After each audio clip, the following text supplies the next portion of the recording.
ખાતર બિયારણ યોજના આદિજાતિ વિકાસ વિભાગ દ્વારા ખેડૂતો માટે બિયારણ યોજના જાહેર કરવામાં આવી છે. તો કૃષિ વૈવિધ્યકરણ યોજના રવિ પાક માટે 2025-26 જાહેરનામું કરવામાં આવી છે. તે યોજનામાં મકાઈ, ઘઉં અને ચણા મળવાપાત્ર છે. તેની સાથે સાથે ખાતર અને રીંગણ ટામેટાના બિયારણ પણ મળવાપાત્ર છે. તો કયું બિયારણ, કઈ જાત અને કેટલા કિલો મળવાપાત્ર છે? તો બિયારણ મકાઈ તે પ્રતાપ હાઇબ્રિડ જાતની 8 કિલોગ્રામ મળવાપાત્ર છે.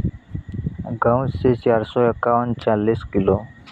ચણા છે ગુજરાત ગ્રામ 3 25 કિલો.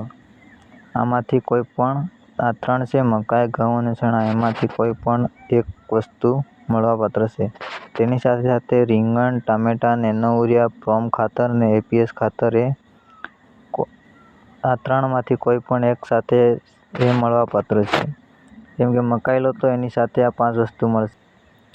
તો યોજનાનું નામ કૃષિ વૈવિધ્યકરણ યોજના. તો 22/8/2025 થી 5/9/2025 સુધી છે. એટલે 5/9/2025 તારીખ છેલ્લી છે. તેની લિંક છે ઓફિશિયલ વેબસાઇટ ઉપર જઈને તેની ઓનલાઈન અરજી કરવાની રહેશે. disaksahaygujarat.com